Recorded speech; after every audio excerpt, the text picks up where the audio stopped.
Welcome everyone. I'm just going to let everybody slowly join.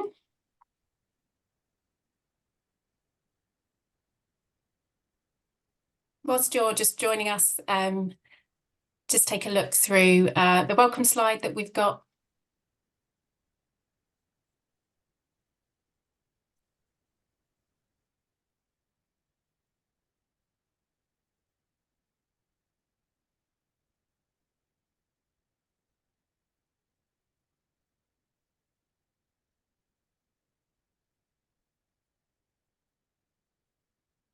I think we'll get started then. Welcome everybody. My name is Leah Davis and I'm going to be your chair for today's event, which is What's Next for Conservative Thinking on Civil Society. Before we get started, just to let you know that the event is going to be recorded, so we can't see people's videos because we're a webinar, but we will be sending out the recording in a follow-up email. There's also going to be reporters here. And if you do want to tweet at all or to do any social media, we're using the hashtag NPC events. So over to today's event. So no one will have missed that we have a general election coming up. And none of us other than Rishi Sunak and possibly a few other people probably know exactly when that's going to be. But what we do know is we'll definitely have one by January 2025. And most guesses are that it's going to be in autumn at some point. Now, with Labour about 20 points ahead in the polls, I think there's been quite a lot of focus on what their plans are if they form the next government. But I think what the last few years has taught us is that nothing is guaranteed in politics. So even if the Conservatives don't form the next government, they will still have a really important role to play in opposition and holding the government to account. But what is Conservative thinking on the charity sector if they form the next government or opposition? Well, we've obviously had quite a while ago now the Big Society, which aimed to specifically work with charities. And more recently, we've had ideas around a new social covenant. But on the other end of the spectrum, we've had some Conservative MPs criticising some big name charities as part of the so-called war on woke. So it's safe to say we've had some pretty diverse views from Conservatives. But where is the thinking now as we head into an election? Well, that's what today's event is all about, and we're excited to have two guests that are going to try to help us answer that. We've got Jo Gideon MP and Samuel Kasumu, former special advisor to Boris Johnson with the Civil Society and Communities Brief.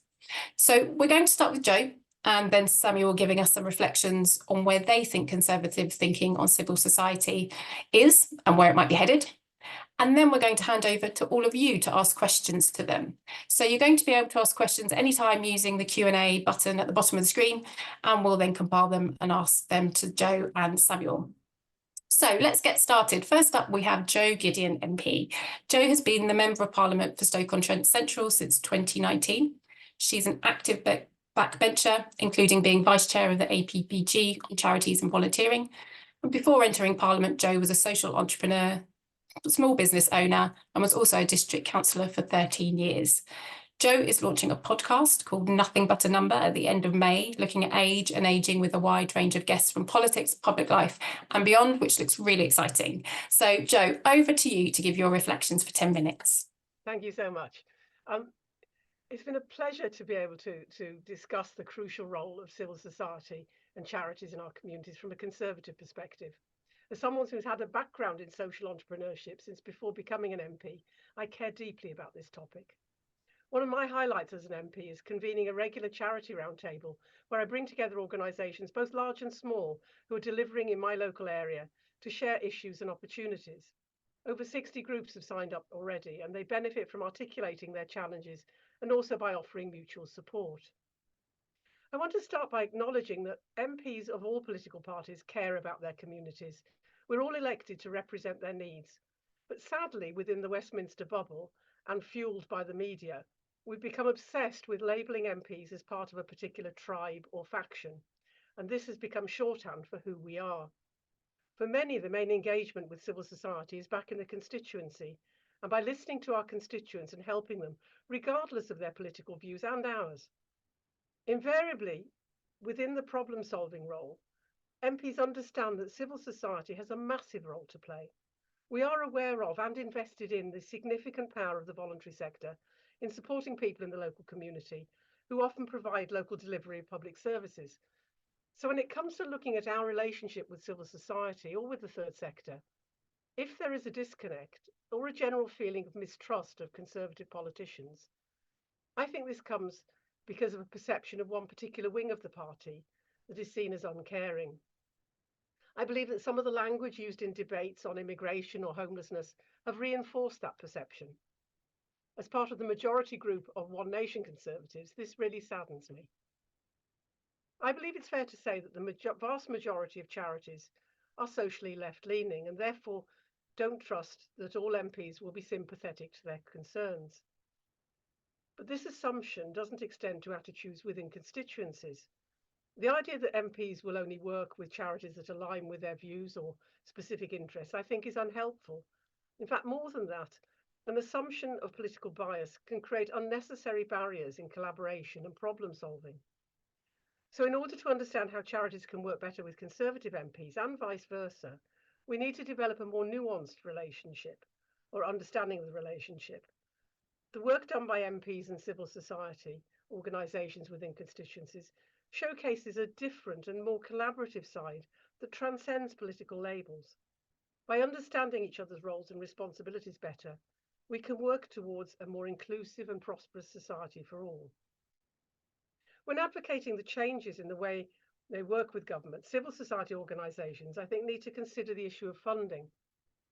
Social businesses, whether charities, social enterprises, or community organisations, understand that long-term survival hinges on developing a sustainable business model.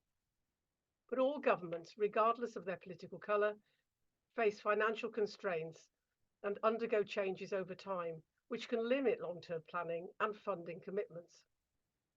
Relying solely on government grants is thus inherently risky for the longevity of charitable organisations. In opposition, it's much easier to make promises, but government demands fiscal responsibility. And whilst we have not quantified the real value of civil society, it's often the first to suffer from cuts in discretionary funding. There's always been a conflict between grassroots delivery and economies of scale. Government tends to fund large organisations with expectation that funding will cascade down. But inevitably, there are challenges with that model. So we need to find a new mechanism of bottom-up funding as well as top-down. But we also need to recognise that it's not entirely the responsibility of government. What government can do is to work with civil society to provide a strategic framework within which everything fits together, and civil society must step up and explore alternative avenues for funding and sustainability. As Conservatives, we believe in empowering civil society through diverse funding sources, fostering a culture of philanthropy, and encouraging private sector partnerships and income-generating activities. We believe in people-centred enterprise and leadership in the community. And with local authorities having less money at their disposal, their ability to give funding to community businesses is reduced. However, they do still have statutory responsibilities, be this youth provision, education, social care, public health, but they don't have the in-house capacity to address many of these. And that's where civil society needs to be building strong relationships with local authorities and vice versa around a common purpose, as it's so important that local authorities do not unnecessarily duplicate to deliver their goals the work that can be delivered through existing and competent local charities. One of the defining differences between conservative and socialist ideologies is the role of the state in addressing societal challenges, particularly in regard to disadvantaged groups. While there's a recognition that support is needed for those who face hurdles, Conservatives emphasise empowerment over dependency. We believe in creating pathways for individuals to lift themselves up in their communities rather than relying solely on state subsidies that may inadvertently foster disengagement.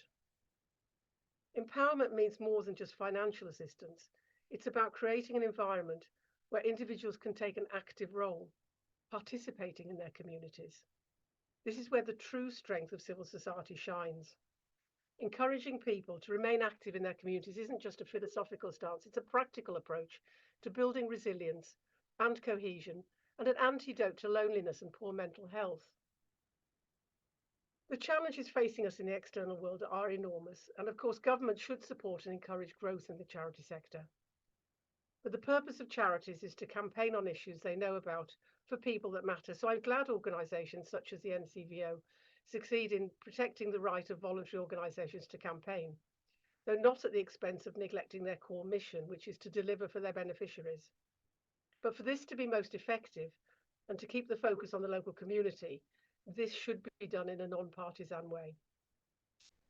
By playing politics against each other or aligning too closely with any particular ideology risks undermining the trust and inclusivity that are so important to civil society's strength. I've seen this particularly in an election year, where there has been a noticeable shift in who organisations think it's important to speak to. However, civil society should ideally be able to engage comfortably and equally with all political parties, understanding that different audiences require nuanced messaging, which is true of every organisation, but it can be done without compromising one's principles. Conservatives believe in a holistic, joined-up approach to societal challenges. I'm a great believer in there's no single piece of the jigsaw, whether it's government or civil society, that can solve complex problems in isolation. A sustainable model involves collaboration, where civil society organisations play a proactive role in problem solving alongside government, rather than merely seeking financial grants to continue operations. It's about leveraging the strengths of each sector and finding common ground to drive meaningful change and improve the well-being of our communities. I also wanted to address the idea of the war on woke as a conservative approach towards the charity and charity role in civil society. As we delve into the complexities of civil society, I think we encounter challenges that demand careful consideration and balanced perspectives. One such challenge is the disproportionate influence wielded by very vocal but very small minorities, dominating an agenda to the detriment of the majority. The essence of a fair society hinges on the question of whether small minority groups should have a hugely disproportionate amount of influence, while the views of the silent majority are not fairly represented. This is where the concept of being woke comes into play. It's a term often misused to stifle genuine discourse by labeling a voice against as discriminatory or prejudiced if people don't adhere to the views that they don't even understand in the main. While kindness, tolerance, and non-discrimination are paramount in society, we cannot ignore the practical realities faced by everyday citizens. For many people, the topics that have hit the headlines are not on the top of the agenda. Instead, they are grappling with the basic needs like putting food on the table or securing affordable housing. Conservatives want to redress the balance, and we want a recalibration of priorities, ensuring that crucial issues aren't overshadowed by sensationalized debates. In championing a fair and equitable society, we must condemn any form of discrimination. But ultimately, we all need to get along and promote a constructive dialogue in order to realise any meaningful change. Rather than dwelling on divisive rhetoric, I would much prefer us to see us celebrate the positive contributions of individuals and organisations within civil society who are doing an absolutely brilliant job. Everyone is entitled to their opinions, but when dissent turns into deliberate abuse or extremism, it threatens the fabric of our society. We need to pause and reflect on the kind of society we envision for ourselves and future generations. It's not just about politics or policies and programmes, it's about the very fabric of our social contract and the values we hold dear. And tolerance, I think, is the cornerstone of this vision. So let's ask ourselves, what kind of society do we want to build? One that fosters empowerment, tolerance, and active participation, or one that relies solely on state intervention? The answer lies in our collective actions and our commitment to shaping a future that reflects our shared values and aspirations. Thank you so much, Jo, for that. It's a really interesting reflections and thoughts. It's prompted certainly lots of questions in my mind. So if it prompted any other thoughts from anyone else, please do use that Q&A button. You can use it throughout the event. So next, we're going to hand over to Samuel. So Samuel is an award-winning social entrepreneur, strategist, and a best-selling author. And until his resignation in April 2021, he was the most senior Black advisor in government and served as special advisor to Boris Johnson with the Civil Society and Communities Brief. His work included leading on cross-government vaccine deployment and being a member of the Race Disparity Audit Advisory Board. He's also been a district councillor, and he's the co-founder of Inclusive Boards. And his latest book, which should pop up in the chat, is The Power of the Outsider. So Samuel, over to you to give your reflections for 10 minutes. Great, thanks, Leah, and good morning, everyone. So great to be with you all. Hopefully, we'll have an interesting discussion after. So we're going to start by reflecting on some of the things that the Conservative Party leaders will be reflecting on in the run-up to an election. In the run-up to any election, the primary focus for any party is first understanding which groups are most likely to give you a chance and perhaps to vote for you. Most of a party's efforts will be spent engaging those groups with targeted adverts, more boots on the ground in specific areas, and of course, retail policies to appeal to them. When you are in the Labour Party's position today, the types of people you are attempting to reach are much, much broader. For the Conservatives, however, we know that after 14 years in office, those most likely to vote blue this time around will perhaps be much older, certainly wealthier, and very likely to live in more rural parts of Britain. The current party of government has a narrower base, and so we find ourselves today when it comes to what might be deemed a productive relationship with civil society. It is less about tribes within the Conservative Party and more about demographics. Perhaps the tribes are partly responsible for this narrowing of the Tory base since David Cameron was Prime Minister, but certainly in the run-up to an election, the priority for the Conservatives will be holding on to votes instead of finding new voters. In terms of retail offers, we know core Conservative voters are more likely to have concerns around immigration.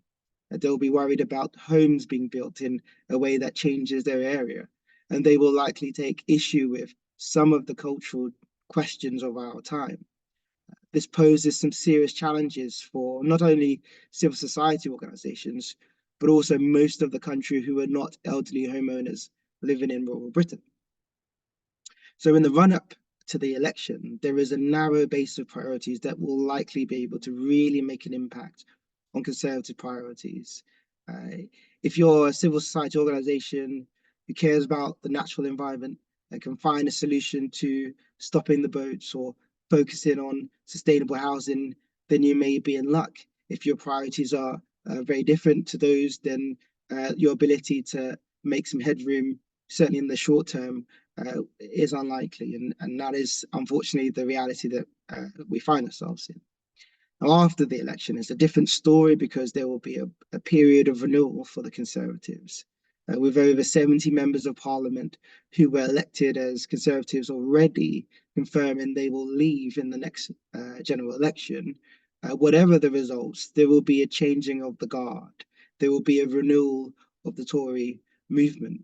That brings opportunity to establish new relationships and to make the case for civil society once more. The new generation of Conservatives will understand the challenges of ordinary people and will likely be more willing to listen to new arguments. They will want to make an impact for themselves as new MPs and will be setting up or joining all party parliamentary groups to keep themselves busy and to make themselves relevant. And so charities will need to move quickly to be able to win hearts and minds. Perhaps there is an argument to begin that work now with prospective parliamentary candidates, so relationships are already established. Providing briefings and attending hustings to ask questions are some of the things that might help. And so though the opportunity in the short term might be diminished, there is great opportunity to establish a productive relationship with the new iteration of what the Conservative Party looks like. And that is the case regardless of whether the party is in opposition or in government. And finally, I will comment on the issue of so-called tribes. We know that for many people, they view the Conservative Party as one that is perhaps further right than is the reality, in my opinion and in my experience as somebody that's worked in Downing Street and has been a district councillor. Every political party, every mainstream political party is a broad church. There are people who will view certain members of the Labour movement as right wing. Believe it or not, I hear that very, very often in arguments when people are describing certain shadow secretaries of state. And so you will always have a broad church within a mainstream party. But I think there is often too much focus within the conservative movement on conservative tribes, because the assumption is that the loudest voices have the most influence. Now, if that was the case, then the former Home Secretary, Suella Braverman, would still be in post. He wouldn't have resigned if the so-called right within the conservative broad church were the ones that determined the policies of the day, or the ones that wielded the most influence. I mean, the truth is that though there is a need to focus on the so-called grey vote in the run-up to the next election for the Conservatives, the majority of the Conservative members of Parliament, both now and in the future, will be relatively moderate. I know that it's hard for people to believe in the current climate, but that is the truth. Most have strong relationships with local civil society organisations and are very happy to engage with national bodies. That does not mean that they will always agree with what they hear, but they are not against listening to the evidence and working with civil society organisations. The majority of Conservative voters and members have a very favourable view of civil society organisations. All of the polling tells us that is the case. Though there may be some questions around the use of public funds for lobbying purposes, that is not something that concerns most people. With over 170,000 charities, it's important to recognise that most do not engage in lobbying on contentious issues and are focused on supporting the most vulnerable. A strong civil society sector is what most Conservatives know is necessary for a strong society. Indeed, that was the point of the Big Society in 2010.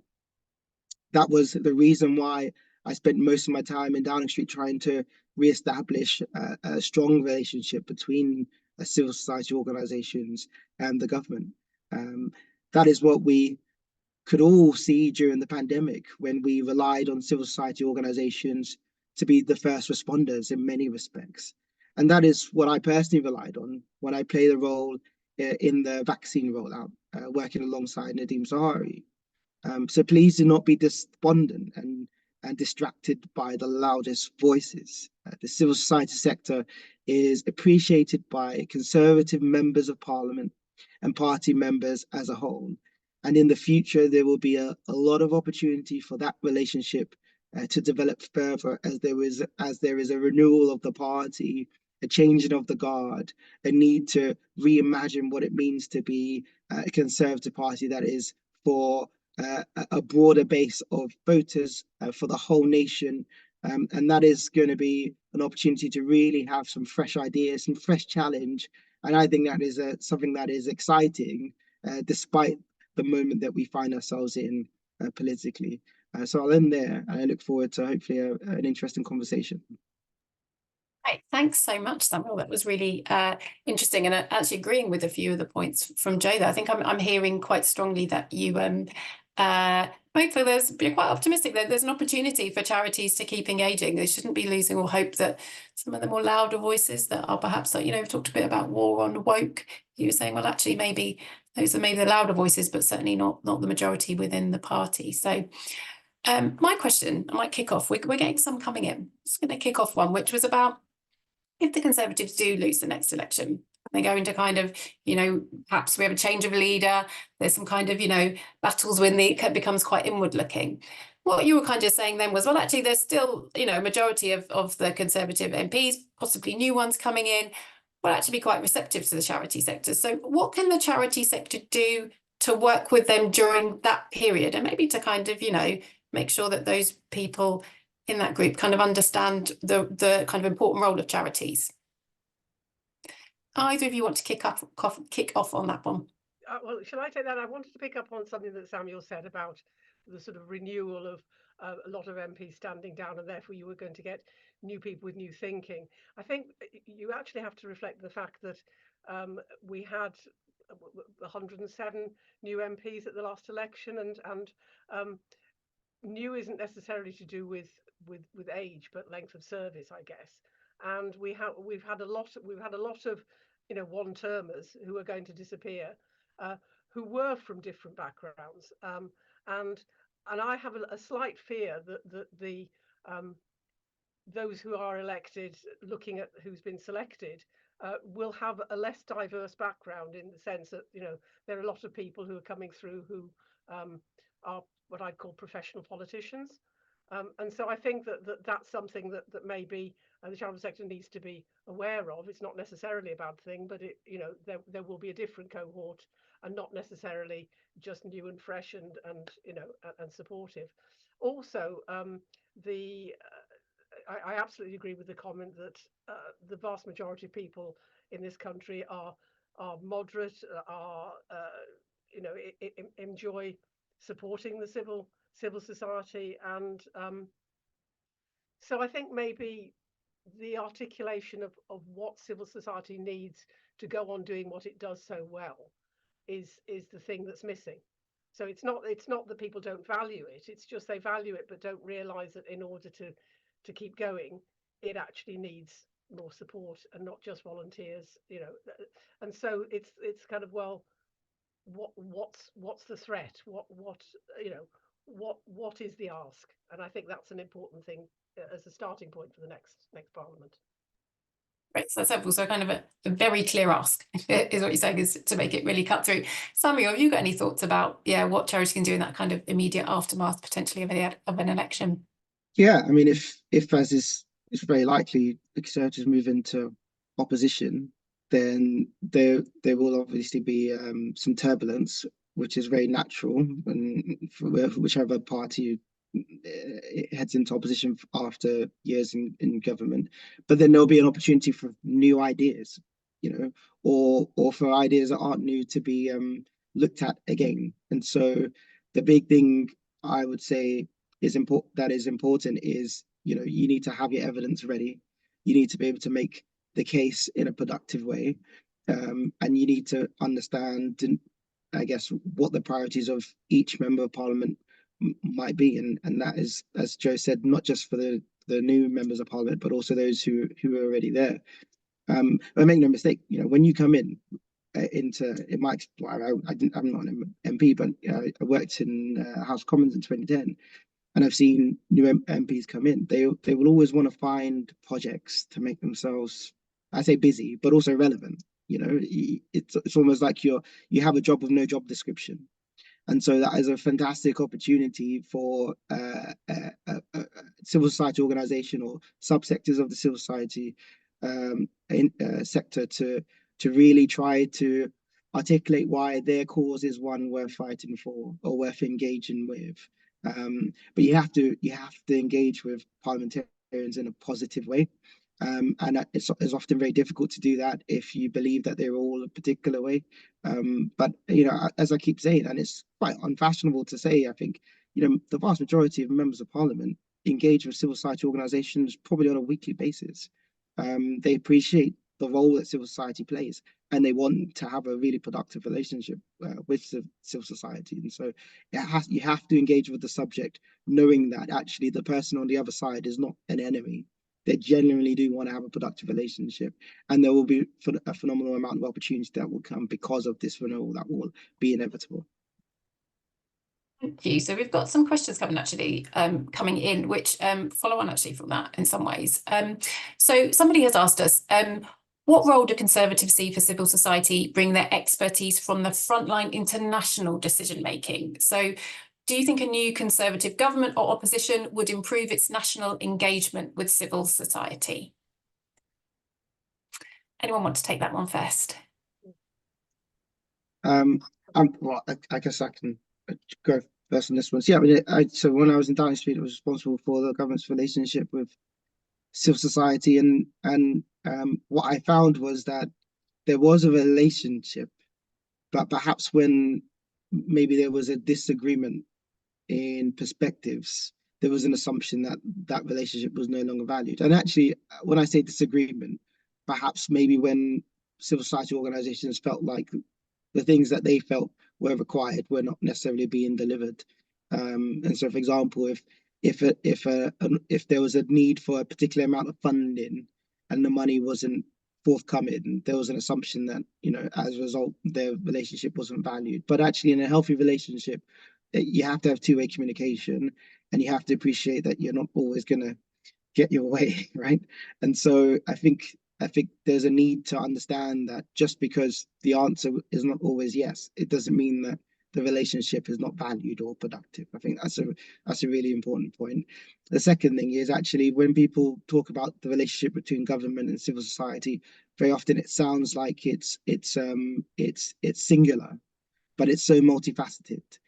Because every department will have specific relationships that they feel are most relevant. You know, DWP will have organisations like Shore Trust, etc., that they heavily rely on and they resource, and then the Home Office will have organisations that they rely on or engage with in a particular way for different reasons. And so you have to segment those relationships. And then actually you have to hold them all to account centrally. So, you know, the role for number 10 or an opposition leader will be looking at all of those relationships, but actually it's the specific departments, specific ministers that matter. And so that relevance is where you're going to be able to get the most output from a relationship. Thank you. Jo, do you have any thoughts on that one? Yeah, so I think Sam's absolutely right about that. You know, that there's no sort of homogenous third sector grouping. And I touched on the, you know, top down versus bottom up funding models, and I think that is a crucial thing for any government. That you know, government needs to kind of be seen to be solving a problem nationally, all in one go, and the way civil society operates, I think, is much more organic and much more is different. So fundamentally, the empowering and enacting of something, there's a tension there, and I don't think that we've resolved that tension. So, you know, the idea of devolving a lot of funding. So, you know, I mean, you'll know the Shared Prosperity Fund, for instance, was sent to local authorities, and I made a very strong argument at the time that I didn't think local authorities were the right vehicle, because what tended to happen was that quite often it didn't go to the same sorts of organisations that it went to when it was European funding, and in some cases that wasn't entirely a bad thing, but quite often it went to fund things that the council would normally have done anyway, and so how funding is operated from government, I think, is one of the most fundamental issues that the third sector needs to argue, you know, for change. Great, thank you both. I have another question coming in, which is quite a specific one, I think, for you, Jo, probably, which is you talked a bit about you know, the kind of large one nation Conservative grouping in Parliament. Do you think that grouping will be more or less prominent after the election? Hope more. So that's what you hope. What do you think? Yes. So I mean, it's interesting, isn't it? I mean, I know what will happen after the election. There will be a number of people who will say, well, people didn't come out and vote for us because we weren't right-wing enough, and there'll be a number of people who say they didn't come out to vote for us because we weren't centrist enough, and it's who wins that argument. But I think, you know, on the basis of who doesn't come out for voters in what part of the country, I think that, you know, that will be the time when the voter has their say in saying, well, the reason I didn't vote is because, you know, the party does or doesn't represent that. And so I think it will depend largely on what happens at the election, who wins the post-election argument. Samuel, what do you think? Which one, if you're going to place a bet, what would you go for? Yeah, I mean, as I said, look, well, fortunately, the numbers have been crunched, Leah. So this is why we know that there is a significant majority of moderate Tory MPs in Parliament today. It's not just me saying it. And there has been some analysis. Some of it was published in the Sunday Times a few months ago, I think, where those who were selected have been. So I was distracted by a question. Those from Richard. So those who have been selected are also relatively moderate, and so there will be a majority in the House of Commons of Conservative MPs who are moderate. Now, yes, there'll be an analysis about why the election was won or lost, but again, it's very important not to be distracted by the louder voices who will inevitably say that the answer to the question is being more right wing, but they will not represent the evidence, and the evidence will show that in 2024, to quote Howard Macmillan, the winds of change are blowing through this nation. You know, whatever demographics you're part of, the vast majority of the nation desire some kind of change, because we have been through a hell of a lot as a country over the last few years. And so I think the challenge is to not be distracted, and that is probably often the biggest challenge, not necessarily for myself, but for, like, you know, some of Jo's colleagues who might be distracted by a viral tweet or a front page of a newspaper. And what people want is not rooted in ideology; it's rooted in how they think and feel and their own personal experiences. And hopefully, that argument is what wins the day, whatever the results are.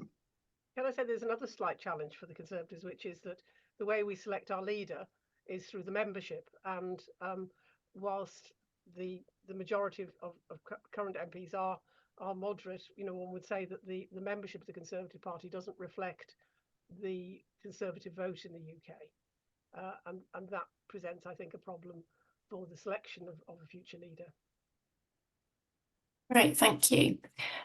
We've got a few questions that are coming through, which is about, I guess, more kind of based on the discussion we've had so far, some more practical things you can do. So someone's asked, please could we have a deeper discussion around practical ways to shift the focus from the vocal minorities to a constructive dialogue? And they've said it's exhausting for political parties and civil society organisations alike. So how do we work together to bring about that change? So practical ideas on how we can kind of shift some of that narrative, or how charities can be involved in that.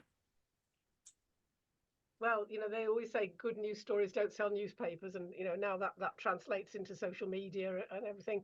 You know, it is sadly a sign of the times, and maybe 'twas ever thus. We've just got more.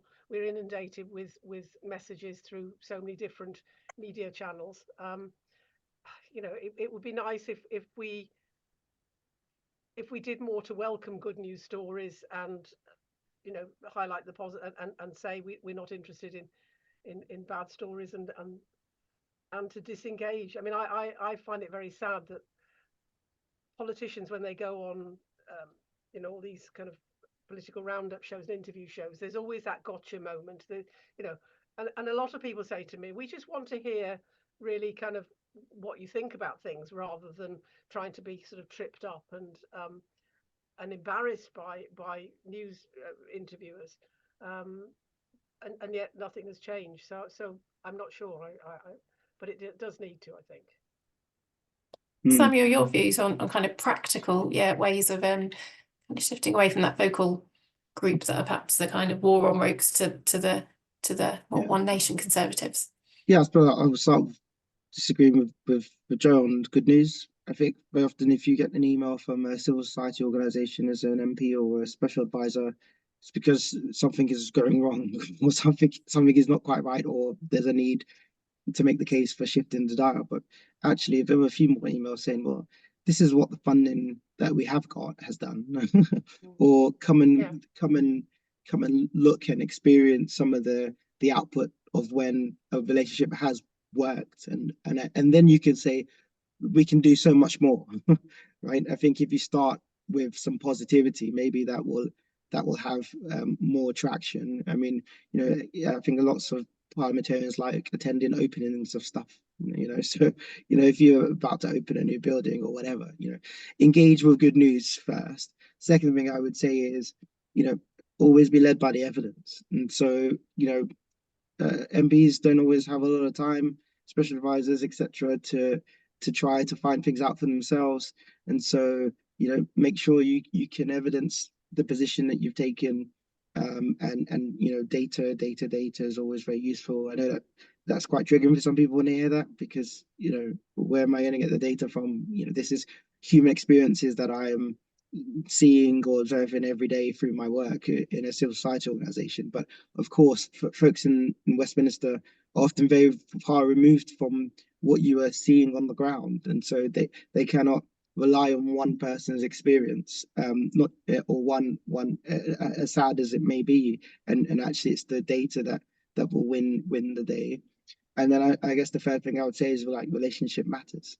It's far easier to accept criticism from someone that you have a relationship with, and that you can continue to have honest conversations with, than to see something in a newspaper headline, or just receiving an aggressive piece of email, etc. So there's a great opportunity now, not just for Conservative MPs, but also Labour MPs and future parliamentarians to reset relationships over the next 6 to 12 months. And I think how productive the sector is at doing that over the next 12 months will essentially determine how productive an output you have for the next 5-10 years. And so this is a very important moment for everybody to really get organized and be ready to build those relationships in a meaningful way.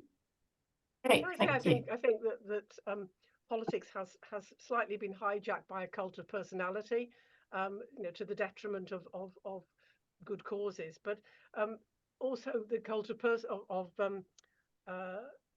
having celebrity endorsements. And I think that it's a double-edged sword. So I'll give you two examples. I work closely with Dave Fishwick of the Bank of Dave fame, and Dave has got so much energy that if he's in a room with anybody, I mean, the media love him, and because of that, the message that he puts across gets across to people. So community banking has moved up the agenda for government very, very rapidly.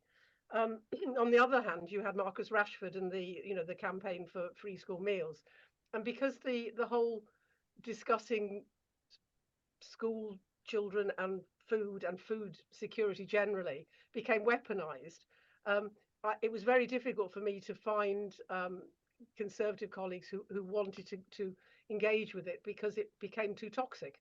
So we have to be careful how we handle working with personalities and celebrities, but I do think that there is a role in this current political the world of using them in an effective way. And I know a lot of charities do have ambassadors that they will use, so maybe a bigger role for the ambassadors. Great. I'm going to move us on slightly to a kind of slightly different topic that someone's raised. So obviously, charities often funded by two different means, but the first one is by philanthropists, funders. So someone's asked, what's the Conservative perspective on philanthropy and government's role in encouraging it? And what are the levers that Conservatives you think might use? I don't mind. I can start that one. I think in terms of, I mean, not just the government, every MP, I'm sure, likes the idea of philanthropy, right? And we know that there is huge pressures on government finances right now. I think we spend about £1.2 trillion a year, which is about 40% of our GDP is from the public purse. And so there isn't much wiggle room to do much more, regardless of who the government of the day is. And so there is a need for capital to come from other places, including philanthropy, but also the private sector, etc. And so in terms of philanthropy, definitely should be encouraged. I think the government can do more. During the pandemic, we tried to leverage off money from the state to I guess add value to what philanthropic organizations were trying to do. So yeah, totally, more can be done, more should be done. The challenge is, where does that necessarily sit? Because of course you've got I think it's Office for Civil Society and DCMS, or they might be called something else. No idea, I can't remember. But they don't necessarily have all the levers to pull. And so when you're thinking of, for example, DWP and how the work that they do, is it possible for them to actually embed philanthropy into their work? I think that's a really interesting question, and something that probably needs to be explored a lot more than has done in the past. Yeah, I think there's a much bigger role for government to work with philanthropists. I sit in an AVPG where they're looking at sort of match funding, so that you would basically be able to align philanthropic giving and government spend. But I think that also we have a different attitude to the rich giving money in this country than the Americans, where there's an expectation, and everybody's proud to say, to put their name on museums and say that they're giving, whereas we have a sort of more modest, if people give donations from sort of wealthy foundations, they don't necessarily want to advertise it. And I think we need to sort of celebrate wealth creators who give back, rather than sort of saying, well, they should feel guilty because they made all that money, which is a kind of very British way of looking at wealth. So let's celebrate the people who've been successful and want to give back, and encourage and enable them to do so in the most productive way for civil society. Great. We've had a few questions that have come in all around kind of campaigning and lobbying. Now, there's been a few things that the Conservatives have kind of introduced, or certainly has been a narrative around, about whether or not charities should be campaigning. Also maybe kind of less or kind of crackdowns, I suppose, on protesting. So where do you think Conservative thinking is on the rights of charities to be campaigning and protesting, and that is part of kind of a kind of productive and useful kind of civil society? Well, maybe I'll go first, because this is probably more tricky for Jo than for myself. No, I'm happy doing it, but I mean, go first. Yeah, but I think there is the main bone of contention is whether a charity should use resources from the given via the public purse for lobbying. And I think that is probably an area where most Conservatives would say they are uncomfortable with. Beyond that, should charities be lobbying in general? Again, the challenge is, if you are an organization and you can see what is happening on the ground, for me, it would be nonsensical for you not to then want to express, I guess, an opinion on how things could be bettered, particularly when it comes to the biggest spender in the land, which is the government, and also the most powerful force in the land, which is the government. And so this idea that charities shouldn't lobby doesn't make any sense. Charities should always communicate what they are seeing, feeling, in a way that is productive and led by evidence, right? But of course, there are some organizations that perhaps are lobbying on subjects that are contentious, and that's where life can be difficult. And also there are occasions where the form of lobbying is more ideological than is perhaps welcomed, and that's because it's very difficult for human beings. We all have our own biases, right? So it's very difficult for human beings to separate their own worldviews from perhaps the realities that they are seeing and experiencing. And so on occasions when those things happen, it's completely fair for said organizations to have some challenge or some pushback. But that doesn't mean that charities should stop raising the alarm bell when there's a need for it. If charities do that, then we have more occasions like Grenfell, where we have organizations that should have been held to account earlier not being held to account. And so charities should absolutely communicate what they're seeing, experiencing, upwards and downwards and to the side. But where there are contentious issues, we all have to be comfortable with the fact that it might be slightly uncomfortable in terms of how they are received and the pushback that they might receive as a result. Jo, I don't know. Do you have any thoughts on that, Jo? Yeah, no, I did, and I mean, I had an interesting experience with the Charity Commission, because I think charities are regulated through the Charity Commission, and when I set up, so I set up a charity called the Harper Lee Foundation after a tragic death in my constituency of a toddler who swallowed a button battery, and so the charity was there to campaign for button battery safety. And so the purpose of it was to campaign for a change in the law. And initially the Charity Commission said, well, no, you can't register it because that's a campaigning organisation, and therefore it's not a charity. And I pushed back and had to rephrase the application, and eventually it was allowed to be a charity. But I think that we need to actually look at the regulation of charities. So that's a kind of technical side. But also, yes, I mean, absolutely, I think that a charity has a duty really to highlight the needs of its beneficiaries and to give data to government, because without the data, without the evidence that something needs to change, nothing will change. And so it's a really important role that charities do. The bandwidth of most politicians is not great, because we are inundated with so many causes, so many subjects that we have to be specialists in. And so to synthesize the most important issues into a very short report, or just hand out data. I mean, I was given this. So, for instance, Alzheimer's, it's back to front, but Alzheimer's Society gave me this saying: in Stoke-on-Trent, the dementia diagnosis rate is 90.5%, which is great for me to know as the constituency MP. I then can say, we've done really well in Stoke-on-Trent, and then they say, well, can we see how other constituencies can do well, and so you feel engaged as an MP. So that's a really practical way, I think, that that we can be helped in doing our job by the campaigns that charities run. Right, I'm just going to finish up then with two kind of final question areas. So the first one was around, there's been some questions in the chat about that kind of sense of communities. So community and community cohesion, and the kind of like that you were talking about, Jo, I think, bottom up as well. That's been quite a strong theme of some conservative thinking.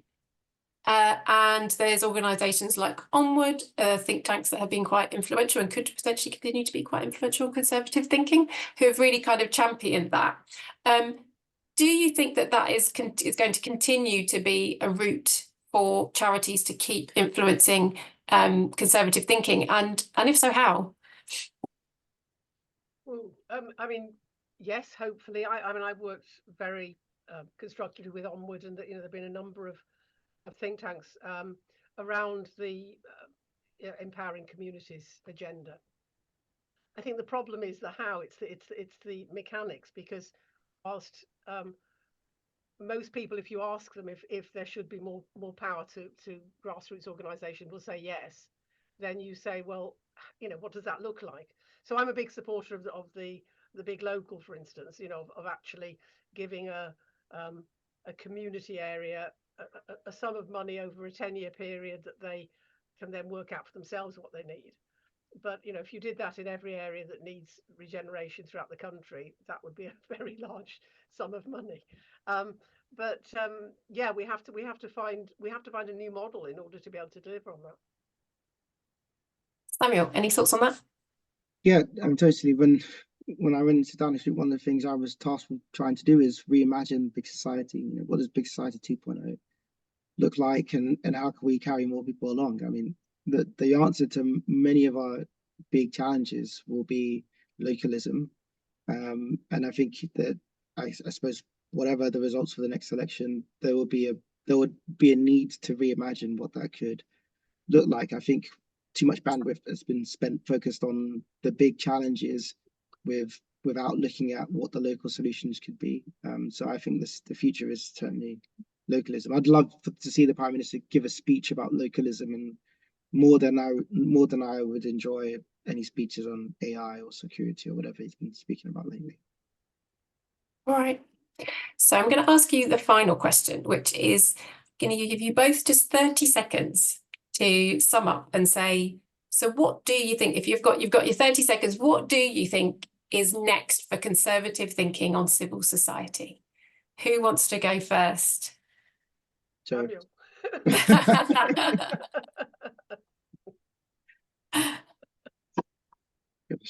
Okay, I'll go first.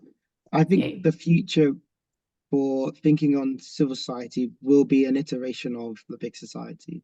This idea of being able to be both local in your output, but also the government being better at engaging people of how resources are distributed, leveraging off things like philanthropy, but going beyond that. So I think there will be a point of reflection around the things that we got right, and an opportunity to do things in a slightly newer way. And whatever the outcome of that, I think the future is definitely a positive one. And the majority of the members of Parliament members as a whole will continue to appreciate and value the role that civil society plays in our country. Thank you. Jo, your 30 seconds. I'm going to be a bit more radical.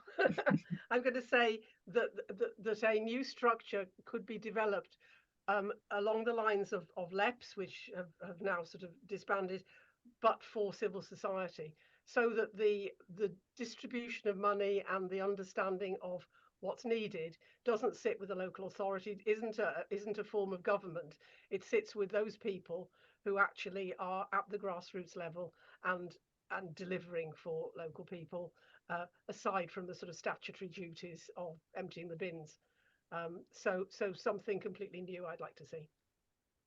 Great, thank you. So really interesting, two quite actually maybe different, but not necessarily opposing views there on what you actually think is going to be the next big thing for conservative thinking. So I'm really sorry to everyone. We had lots of questions come through. I've tried to do my best to group you all together. If I have missed your question, I'm very sorry.